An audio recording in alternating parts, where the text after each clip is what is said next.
Yep. It's quite the basic. Ask not what your Haas country Boys. can do for you. Yo, what's up, Haas Boys? Coming at you tonight. I got Mike on my left.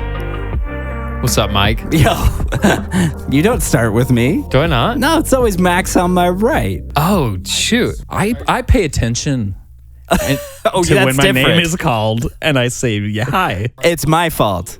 It's my fault. So you're on more of a loop for these intros. Is yeah, that what I'm hearing? I was You're not programmed. actually listening to the words. No. It's just first break comes, Max talks. Second break comes. And when there's a long pause, it's me, clearly. Right, at right, that right. point. And then do you just plan to fill the long pauses with things that you've already got in your head? 100%. Yeah. That's how I operate. It's not how you guys work. Yeah, it's impressive.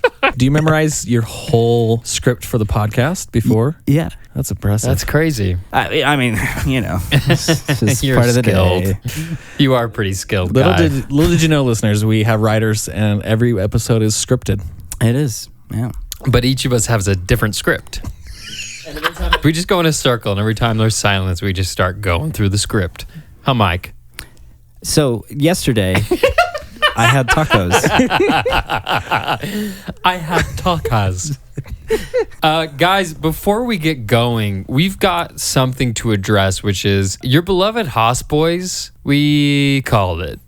We called it. Haas has points. Haas has points. What else did we call? So that's the first thing we called. Second thing we called was some news that we got last week but didn't address in last week's episode. Because we were just too excited about everything else. Because we were so excited about everything else. We were so stuck with the script, So which was yeah. established before Stuck the with news. calling our Yeah. shots. Yeah, and we were so stuck in the script, man. But we all went to a Tony Robbins conference, and we're all just so much freer. We just are able to express ourselves and no scripts tonight. So what else did we call, Mike? Vegas, baby. It's that going a to be car? great. I can't believe that they announced it's going to be right down the strip, close to us. Brilliant. It's extremely close to us. It's extremely Holy on the strip. Crap, that circuit looks fun. And so if you're planning on going, make sure to reserve your hotel room like a month or two before. I would almost even say Or now. as much in advance We as got to you can. get those rooms. We got to play down the hype. Yeah. Oh, yeah. yeah. Sorry, Yeah, book yeah. them. You need Jeez, at least a guys, month. The price just went up like crazy. Shoot. Book them at least 24 hours in advance. And inflation by next year, we're Yeah. looking at like a small mortgage for one Yeah. of those puppies. Hey, you're right. Yeah. You'll still be able to afford it because wages rise. Well, yeah. So always. nothing to worry about. Book them 24 hours in advance. Carlos Sainz and Charles Leclerc work at McDonald's right now, right? Yeah. Yeah, that's how they've been able to afford to continue. You know, and it's funny, we're actually going to get into that in this episode, which is how much are these F1 drivers making? I can't wait for that. Exciting. I can't either, but we just had to put that nail in the coffin. We called it, boys. And Vegas We is going to called be it. great. We called it. Yeah. It's going to be an epic race. Super cool venue. Yeah. And I mean, it's Vegas. Yeah. The amount of excitement from the drivers, like just the reactions, if any of you heard any of it. I mean, there's a lot of funny comments and a lot of real ones, but it is on the West Coast. It's a big deal. I mean, it is the lights and everything. It is just its own thing. So I'm really excited about it. I think visually it'd be amazing. There's going to be some cool events surrounding that race too, because there's a lot of motorsport that happens in the Western United States that just doesn't really get touched by these F1 drivers generally during the season. And so I'm sure there's going to be tons of little circuit races or things like that around out in the desert and things like that. So really exciting time to be a fan in the U.S. Especially right now. There are going to be 3 races in our country. This is kind of like a dream circuit, isn't it? At I least would for think me. so. Especially for us living in the Western United States. This is a very exciting track huge. to have. It's huge. And we've got a question coming in from Nicholas from Corvallis, Oregon. And he writes in, what racetrack, not including the Indianapolis Speedway in the USA, would you like to see F1 race at? Street courses only. Whoa, great question, Nicholas. I wouldn't see them taking on an oval. So No. I think street course is a really a good way to go there. If you wanted to get worldwide fans to hate America, you'd put F1 on an oval. Yeah, that Right. would be the end of It would be the end of the world. That's a fun question. The tracks they have added, like if you cut America in half horizontally, it's like Las Vegas, Austin, and Miami are all at the bottom of the map. Yeah. So it'd be cool for me to highlight some more like northern areas. Okay. Denver would be cool. Mountainy type of landscapes. Yeah, Utah. I think that'd be cool. Are there tracks in Denver? I assume. Well, especially if we're talking, interpretation of street circuit, does that mean road course or street circuit? And just to give a small definition here, road course is a left and right racetrack, and a street circuit is on the streets that we use. So like Gotcha. Monaco is a street circuit, where Watkins Glen, Sonoma, Coda is a road course. Right, right. And so Vegas is the first U.S. street circuit. Miami is technically going to be a street circuit, but it races kind of through and around the football stadium they just built. Oh, to cool. my understanding. So it's kind of Go like Dolphins. it's kind of a parking lot race.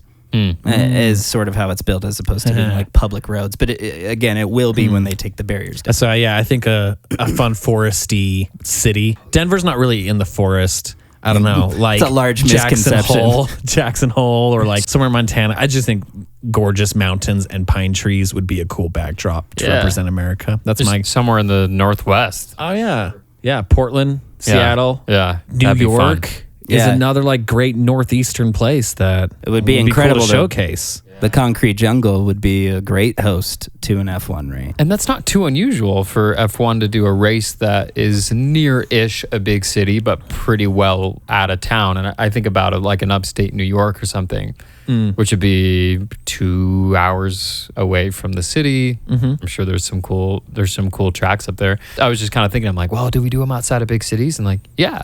I mean, Monza is a tiny city near Yeah. Milan, but it's tiny. Like Silverstone, like most of these are not within an hour of a city, right? If we're kind of sticking to the interpretation of a street circuit, my mind immediately goes to Long Beach, which just happened this past weekend. The IndyCar race at Long Beach, which is a really cool circuit that runs through the city. They've been doing it for a long time, and Formula One has run in Long Beach in the past. So I would love to see them On that course. Yeah, they've changed the course slightly over the years. Is that down by the convention center? It is, and the big cylinder with all the whales painted on it and stuff like Oh, that. of course. It's down there. And it runs down Shoreline Drive, and it's really cool. And they go past the fountain now. They didn't used to. No way. I used to work there like once a month. Really? In that building that has the whale murals on it. Oh, cool. I was just thinking that because it's pretty wide streets there in downtown Long Beach, and then vast parking lot down by the down by the beach. I have my nostalgic ties. That's where it all began for me. That's Long Beach has its place in my heart. Grew up near LA, and we're going down there for IndyCar. Yeah, going down for IndyCar. My dad participated in a pro celebrity race with So Toyota. Oh, And- your dad is that Schwarzenegger. Yeah. So Michael Schwarzenegger. Carlos Schwarzenegger. But it was, But I call him Dad. but it was, that's a huge turning point in my childhood of, being able to go to the track with my dad and stuff like that. So Long Beach plays a really important part. But if we're talking circuits that aren't street circuits, but road courses. Yeah, what are some good ones, Mike? I would don't know. love Laguna Seca, which is Where is Northern that? California.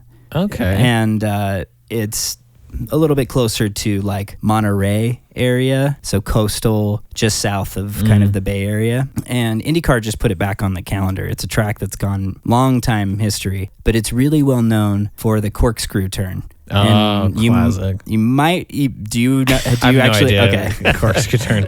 But it's really iconic. We'll put a picture in show notes as Parker's signature line here Look at that. to show you what the corkscrew looks like, but it is a pretty steep drop right then left. Oh, that's freaky. So it's the opposite Look at of that. Eroge in Spa, where you have that really steep uphill. This is dramatic. It is a very steep incline, and it's like something like 3 stories or something. So really cool circuit. I would love to see Formula One take it on. No one could probably pass in this corner in an F1 car because it Are you is kidding? They're just, made to go upside down. it's just volatile how steep Crazy. that is, So it's in the And it's cambered too. So when you go left, it kind of dips that way. And then when you go right, you go off camber a little bit. Oh, wow. So That really is cool. really cool. And it kind of, that makes sense as to why they call it the corkscrew, right? Yeah, Kinda totally. just twists. I'm looking at this track and it looks like there's a ton of infrastructure. Like it could probably handle a race. Yeah. And it does now. Who's racing there? IndyCar races there. They do some sports car championships there. A lot of like vintage racing because Monterey is so close. So when they do Car Week, they bust out all the old Porsches and Ford Le Mans cars, and they go out and they run them on that track. And that's part of the reason why I feel like it has a lot of heritage, a lot of history in our country. But they, a lot of these car collectors that live in the U.S. that buy some of this old heritage, it to me, it is tied to Europe already in my mind. So it'd be really cool to see, the pinnacle of European racing and in the globe as well, but kind of take on Laguna and just see what kind of racing it produces. Yeah, I could see the U.S. even investing big, some city that really wanted to attract people, investing a bunch of money in building a track over the next 4 or 5 years if F1 continues to gain popularity in the U.S. They just did it in Miami. Right. Yeah. And Miami's the perfect example of a super hungry city. Crazy. That is doing, kind of a side note, but is doing tons of stuff to attract business. Miami's going to be one of the biggest cities. It's not now. Economically, it's like a party city, but economically, it's not a big city in the U.S. But the mayor that's there right now is just doing tons to attract, and people think that it's going to be like the new Silicon Valley along with Austin in the next 5-6 years. That was what I was going to say. The next place for a street circuit that my mind goes to would be San Francisco. We just have a lot in California tracks. I think it would be amazing to see them race across the Golden Gate Bridge. Though. Mike, you were born in Mike, you grew up in California. I like San Francisco, but the government of San Francisco is garbage. And I just can't even ever see them being like, oh yeah, let's do something fun, because they just think they have it made in the shade. Yeah. And they just make things hard for everybody. And the thought of cars going fast in San Francisco is laughable. Well, also because there's nowhere to make it happen. Commuting into San Francisco from Oakland is a joke. Yeah. So the Ken Block Gymkhana thing is where my mind goes here. Where did he do anything up there? Yeah, he shut down the city. In San Francisco? They did it in segments, but they closed bridges and he was drifting up freeway exits best. and stuff. And it was really cool. Yeah, launching over tall streets that have the kind of square point at the top. Yeah. Where, you've seen some Teslas recently try that. But Was it? I thought it was LA. it might have been LA, but I thought it was Okay. San Francisco. Whatever. You can really tell how heavy that car is when that thing hits the ground. Kerplunk. So there's lots in California. We've talked about the East Coast. I don't know. Final thoughts. Is there one in the Midwest that maybe NASCAR could... Minnesota? I don't know. It seems like NASCAR kind of runs a lot of the Midwest, Southern type of states. Is there cool tracks in there? Or are they all ovals? I mean, for the most part, there's a substantial amount of ovals in the South. So Alabama, Talladega is the super speedway. Short tracks and things like that. But as far as even a lot of the road courses, COTA is one of the first, and again, Circuit of the Americas. I apologize. I forget that people might not recognize the acronym. But COTA is one of the first road courses that's in that part of the country. I would think that a really cool, Chicago has put their hat in the ring to host a street circuit NASCAR race. That would be fun. And so that's coming. That's something that they have announced. And so, Right on. Nashville is now hosting an IndyCar race in their streets. Chicago is hosting a street motorsport circuit. is exploding. And a lot of these IndyCar tracks can double as an F1 track. Pretty easily. The main focus for FIA scrutiny is to be A, safe, and B, if they have the space for the paddock, because they do come in small hotels. Yeah.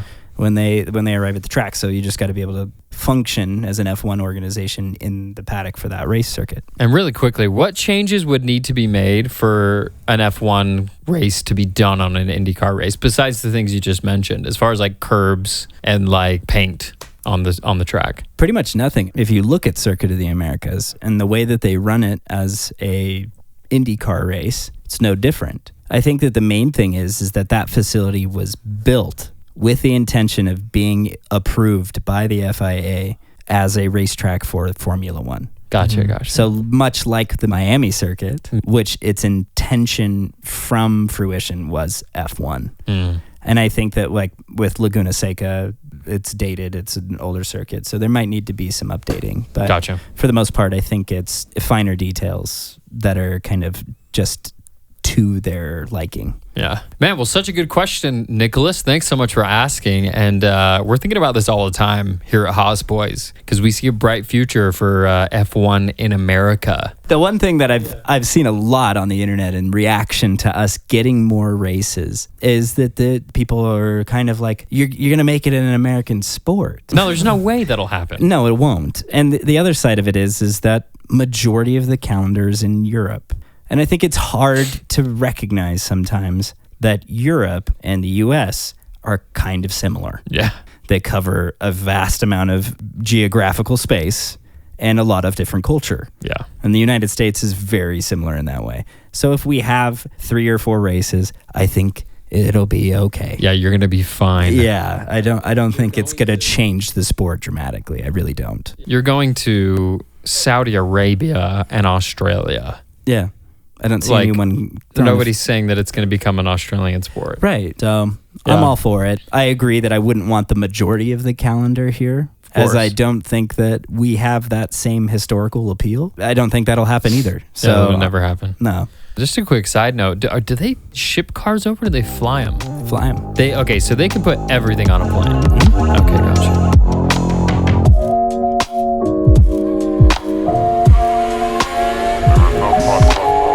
Shifting gears, Australia. It was a pretty fun race, not quite as eventful as the past 2, but we got a lot of cool information about Haas, and they had a pretty solid race. Let's get some immediate impressions. Max. It didn't end good for Haas. We well, we didn't get points, which is, but we're still out 4 points. We're still out getting points. We're going to get more points. If Kevin Magnussen had just hit that pit stop at that safety car, he could have ended up in the points. It was that pit stop that did it in. And it was probably a risk staying out, hoping for another safety car, which is a pretty good thing to wait for. I feel like a lot of people were crashing and skidding off the track, Something that he said in an interview, they reviewed what the strategy was for the race. And they talked about how they started on the hard tire, which was an opposite strategy to everyone around them, because they felt that the pace of the car was strong enough to overcome the tire's lack of grip for the opening stint. And essentially, the timing of the safety car is what screwed up this.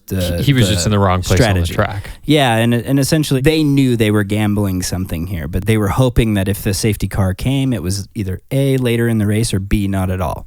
Right. And if they had played that strategy correctly and run that tire without a safety car, then they would have switched to mediums and Kevin would have been podium potential. Yeah. Because there was one point where Kevin was on like really old crappy tires and he was keeping up with, I want to say the Mercedes or whoever was around him at the time. Like he was keeping up. I think he was keeping up with Alonso, wasn't he? And that was the car that was he overtook Alonso. Challenging for pole. And he was keeping up with him on 50 lap old tires. It's obvious that the car and the driver are competitive, and it just came down to just one of those bad timings, but he was still right on the bleeding edge of that bad timing. Like, it's not like he was way off, and it was like, maybe if they got a pit, but it's like, if that went perfectly, we really could have seen points. Mick, not quite as much. Where did we finish? 12th or 13th?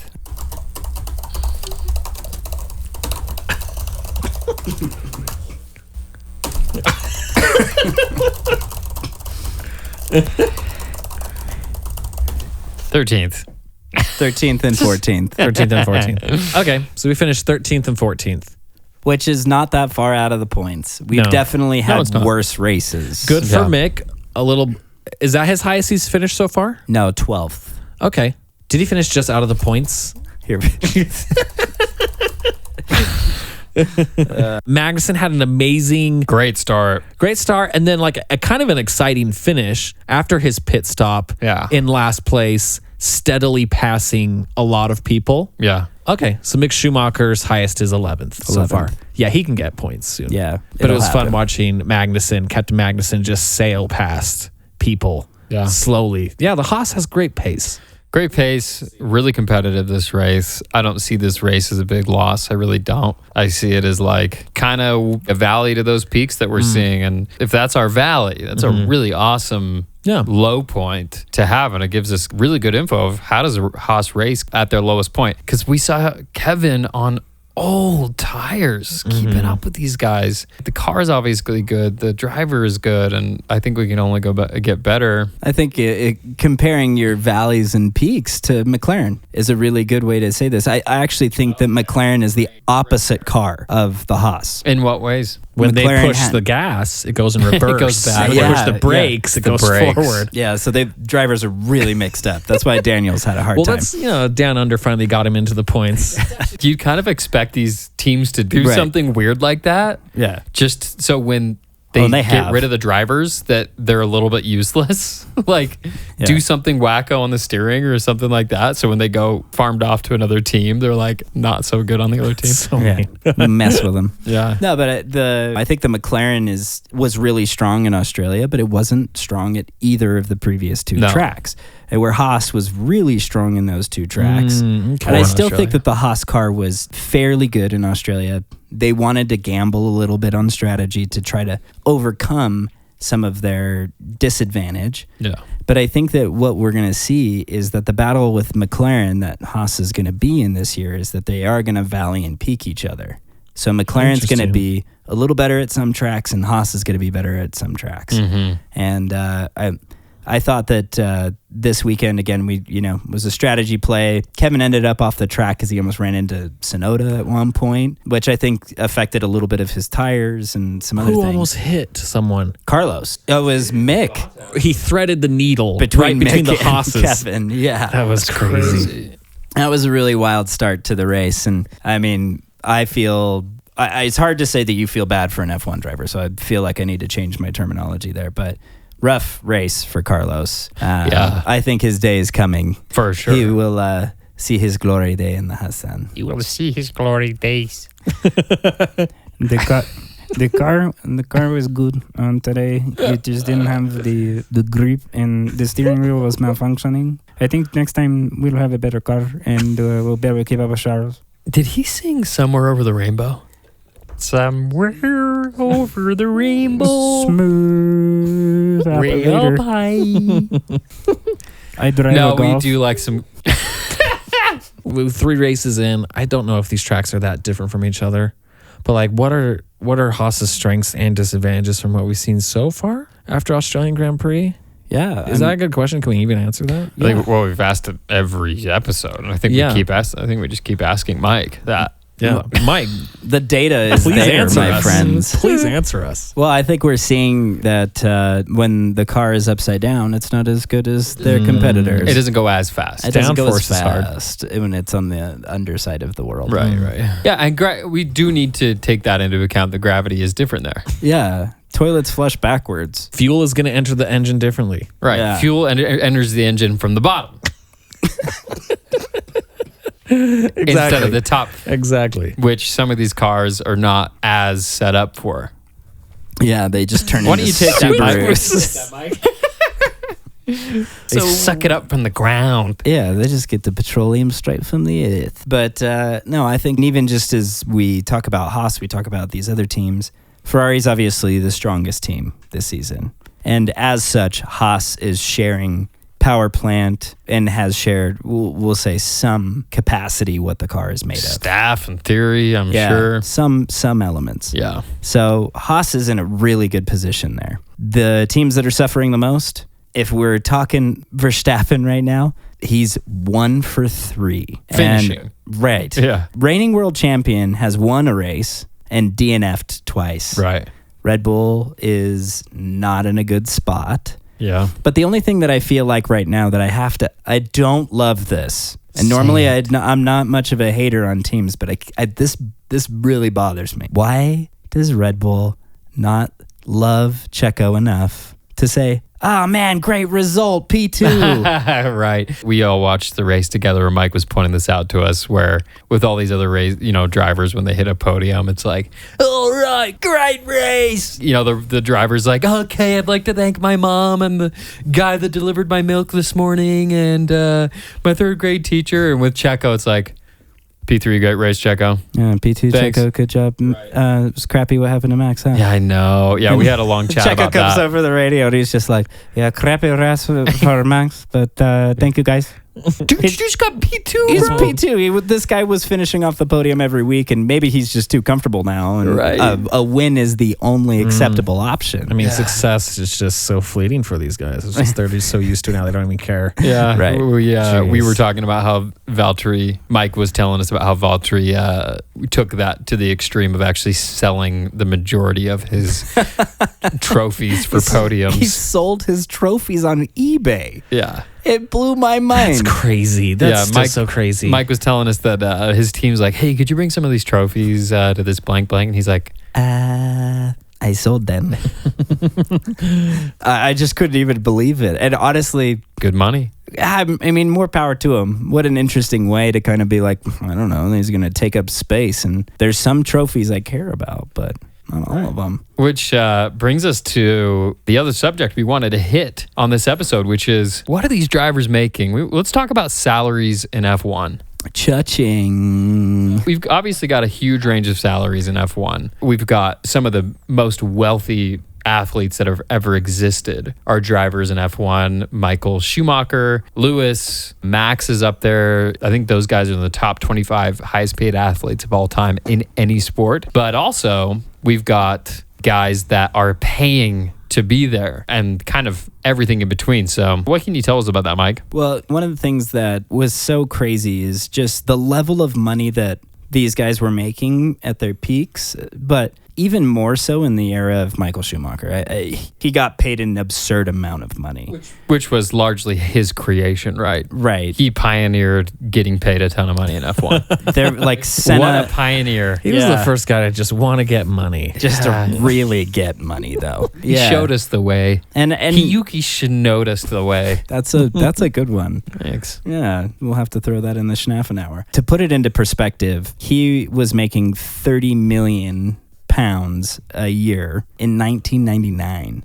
Holy cow. So that's 23 years ago. 30 a year. A year. There's a 21 million pounds salary with a 9 million pound private endorsement coupled with it. Plus bonuses. Pounds is basically like double. You double that, you get US dollars. Right. 1.5, yeah. It's crazy. His salary really got insane.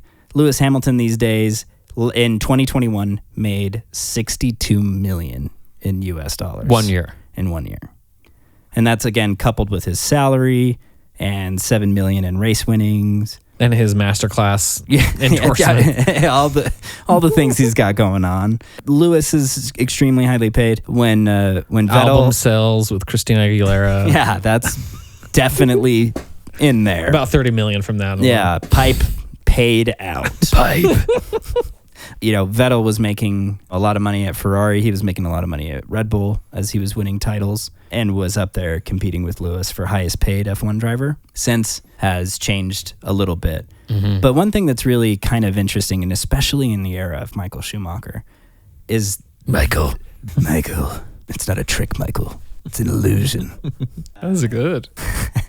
What's insane is the deficit, I guess. The gap. Yeah, between a starting driver in Formula One and the cream of the crop. Let's walk that through kind of beginning to end. So guys are coming up from karting, whatever it is. We talked about this a lot in an earlier episode where they're paying for themselves, then they'll get small in-town sponsorships, and then once they're up in the F3, F2, they're getting international sponsorships from international companies. They're probably running under a company banner at that point. And then we go into F1. Let's talk about what's the breadth of situations that somebody can be in year one. We've got kids that are paying. Right. Dad has bought the team. Yeah. That's one case, real case. Or dad has bought the majority share of a team and these kids are being paid just as like a token salary. So basically are paying to play. And then we've got, as kids enter, they're going to be in car number 2. Right. Which, for those that don't know, every team kind of has first chair and second chair. Yeah. Primary. Which first chair is secondary.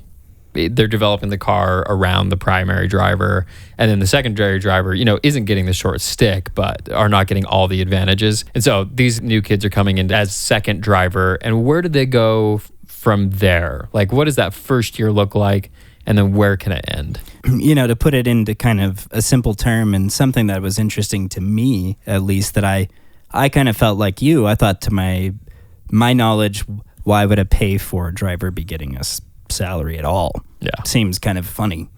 But I guess a lot of these dads want their kids compensated, and to some degree, want them to have a future and all these other things, which I'm sure is probably not much of an issue. But to put it into perspective, again, I have some numbers of rookie season drivers, and these are rough estimates. Oh, okay. I think that these are not phenomenal. But to this research, Alex Albon's starting season as a rookie was $170K. Compared to 30 millones. 40 million at Lewis and Wow. 35 at Max. So 170,000. Alex, if you guys remember, also jumped to the Red Bull seat. Yeah. So he went from being what was Toro Rosso then, AlphaTauri now, the Red Bull B team, and jumped immediately to being Max's teammate. So somewhere in there, he saw a pay bump, right? Sure. So there was some that obviously was going to be better. Now, fast forward to Alex racing for Williams this season, and Albon is being paid $2 million. So At Williams. at Williams of all teams, That is really interesting. Man, Toro Rosso really is a feeder team. it is big time. It's like a feeder team for F1 in F1. yes, yeah, it's freaking F funny. F2.2. Right? No, seriously. It's Oh, that's funny. it's kind of an interesting, and a lot of these teams like Toro Rosso, Williams, and the role that they're playing right now is that feeder team, or at least get your feet wet.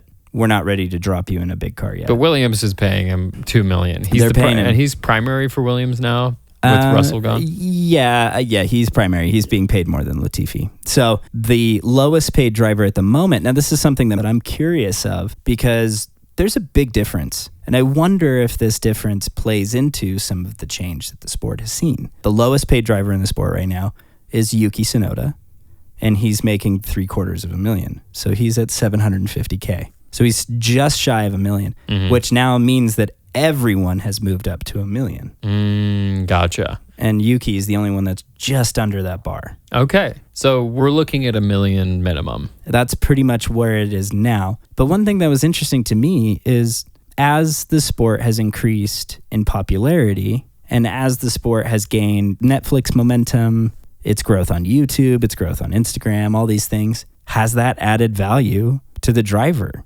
Because now this also means that you can't just cut drivers. Because back when Brendan Hartley was a Toro Rosso driver from New Zealand, and he raced for Toro Rosso for a season and was let go. And that's not an uncommon tale for the past. But something that's kind of been interesting to me is that we're now in an age where Netflix is documenting, highlighting, and showcasing all these personalities in a light that was never on TV before. Blowing up their personal brand and their personal value. And so an Esteban Ocon, who lost his seat at Force India, spent a year out of the sport and was revived through Renault, right? Yeah.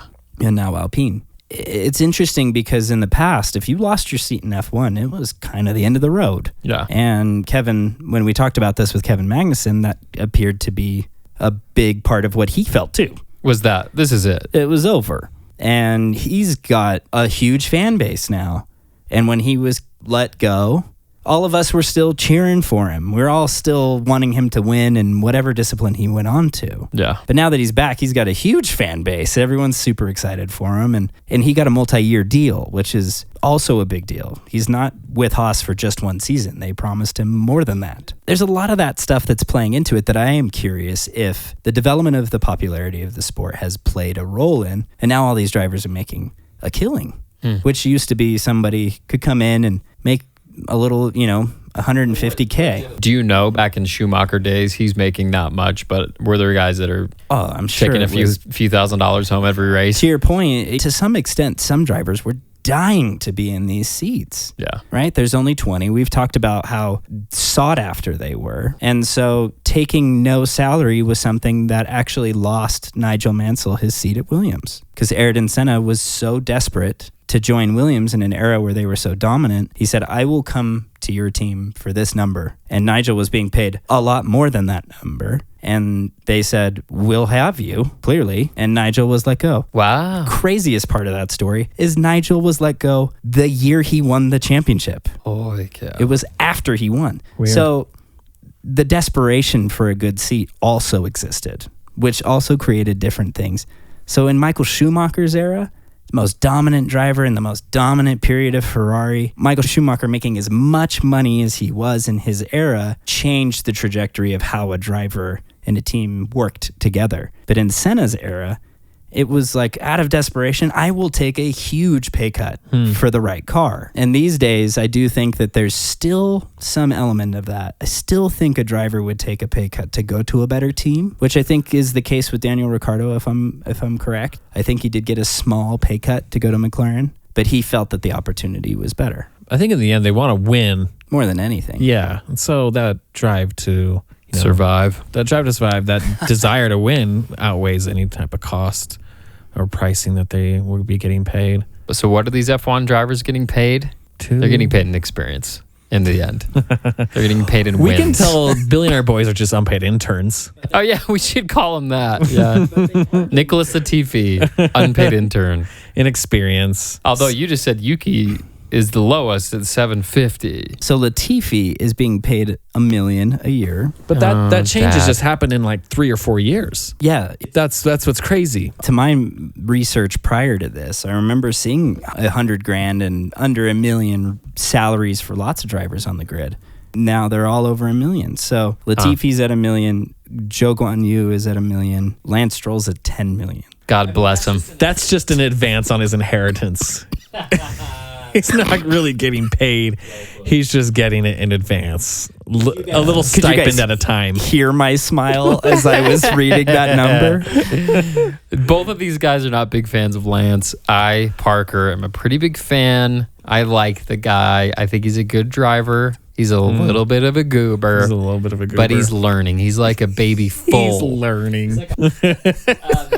Mike, tell us about the most interesting contract deal in F1, which is Kimi Räikkönen. You've told me this before. How cool is Kimi Räikkönen? He's this amount of cool. He's the Iceman, and that makes him cold as ice. You know, Kimi was a very desirable prospect in Formula One. He had won a world championship. He was returning to the sport after taking a break and doing rally car. And Lotus was keen on having a slice of the Räikkönen. So what'd they do? So they offered him a fair slice of the pie. But what they didn't realize is that Kimi was going to deliver. Tell us about that bet. Pretty much is a bet. It was a bet. They made a deal with the Iceman, not the devil, the Iceman. Yes, and Gerard Lopez was the team boss at Lotus at the time. And he told Kimi that he could have 50,000 euros for every world championship point that you can score. So just every point. Yeah, every point in every race that you score. Keeping in mind that if you win a race, you get like 28 or something. I'm forgetting right now, but Yeah, like 20 to 30. yeah. So you know 50,000 euros per every point. That equals numbers. Yeah, and that are large. big numbers, quick. And so Kimi ended up scoring 390 points in 2 years with Lotus. So it nearly bankrupted Lotus. And his time with the points bonus, the points bonus alone was guaranteeing Kimi 19.5 million euros. Wow. Yeah, that's a fun contract. And so they hadn't paid him because they couldn't pay him. And he straight up was threatening to sit out races because he's like, I signed this agreement. That's also a crazy part of it, is that he was just ruthless. It's like, oh, I'm bankrupting the team I'm racing for. Right. It's like, couldn't you just race, dude? Which is such a good example. Is like all they care about is winning. Well, not in that which I situation. love. He just cared about his contract. Oh yeah, I getting guess paid. that's true. If he's trying to sit out for a race, he cares about the money. It was a very unique time. That's funny. And That's a funny story. And a big part of why Lotus is no longer a part of F1. we have Kimi. Are you serious? Yeah, I mean, they were just out of money. Which is hilarious. The funniest catch-22: win all the championship and close shop And because basically you have to shut pay up. the guy who got it done. This is exactly like that experiment they did with that classic psychology experiment they did with the toddlers, where they put them in a room with like one marshmallow and say, okay, I'm going to leave the room. And if you don't eat that one marshmallow, I'm going to come back with 5. And then they left the room and came back, and the toddler had 50 million marshmallows. This did not work out for us. This was not what we expected. Wow, that is so funny. Yeah, obviously, salary plays a big part of the game. And as we've pretty well covered in this podcast, money plays a huge part Right. in F1, and salary is such an enormous part of that, especially for these guys that are performing. Obviously, 85% of the grid are guys that are really eager to be there, are still proving themselves, and can't, and probably aren't interested in making these huge money demands and money moves. But there's a top elite in every season of 2 or 3 guys that can really throw their weight around because they've got results under their belt. And just rake it in. Yeah.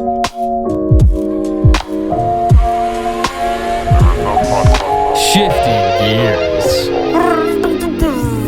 That brings us to a question from one of our beloved listeners. We love getting questions from you guys. Keep sending them in. Cade asks, do you think an American driver will come to Formula One anytime soon? We're close. We're close. Who's the reserve driver for Haas? Pietro Fittipaldi. Yeah. Fittipaldi. He sounds like he's born and bred Heartland America. No, I think he's born in Miami. And he is Brazilian. Yeah. I think he's like dual citizen or something. But yeah, I mean, reserve American driver on an American team. That's pretty cool. Yeah. These circuits are going through these cities. It's just a matter of time for one of these little kids in Miami to get inspired. Grow up Just grow up and already. get into F1. Start getting paid those big bucks, young man. Go west. Sorry, east. Have we had American drivers before? Oh, yeah. In the past, Mario Andretti technically is considered an American driver to some degree. I mean, he was Italian born and moved to the States in his younger years. He was, under 10 years old. Give us a quick little bio about Mario Andretti, because we've talked about him Yeah. in a lot of our episodes. And give us a short bio on Mario Andretti. Mario raced everything. And that's why he's such an influential name in motorsport, is because he raced and succeeded in every discipline. NASCAR. He's like the Bo Jackson Yeah. of Formula One history. Please note that. Hold on. Well, and I Noted. Mario is such an influence in the sport that even, Tribe Called Quest, they've got a reference to him lyrically. Andretti on the Momo. I'm Mario Andretti on the Momo. Tribe So- Called Quest also has a reference to Bo Jackson. Do they? Wow. I'm dead serious. Oh my Look at that. gosh. You don't know Bo or whatever, where they talk about it in What's the Scenario? That's crazy. Anyways, I love that. That's amazing. But This podcast has a lot of hip hop ties, which is it does. It does. I always appreciate it. But yeah, Mario is one of those unique successes that he did participate and succeed in every form of motorsport. Yeah. His dad moved to the States, or his family moved to the States when they were young kids. Mario had a twin brother, and he and his twin brother participated in local races and didn't really tell their parents what they were up to, Cool. and eventually became a professional racing driver. And Who was the big team Mario raced for in F1? he raced for Lotus and Ferrari. Okay. And then I believe even at some point, I think he raced for Tyrrell in the 70s. 70s. Okay. And he participated in IndyCar and NASCAR, won an Indy 500. And but there was an Andretti curse, is what they called it. Some of Mario's scariest crashes were at the Indianapolis Speedway. Same with Michael, his son. Mario was a very influential character throughout that era. Could hold his own in every discipline and swing his weight around in an F1 paddock and saying, I want this or I want that. But he also was a very cordial and well-spoken person. So always a really good dude. Yeah, any other American F1 drivers? Was that like really early ones from the 50s? In the 50s, in the early days of the sport, it was still a global sport, but not a lot of Americans because America kind of had its own racing series that they were focused on. American drivers in F1 still to this day is something that like hasn't necessarily been the main focus. It hasn't even been really what for drivers has been their goal. Yo, what's up, Haas Boys? So, big surprise, we couldn't finish this episode because we had a big storm and the power went out. So you're going to have to tune in next week when we talk about American drivers in F1. Thank you so much for joining us on this episode, and we will check you next week. Haas Boys out.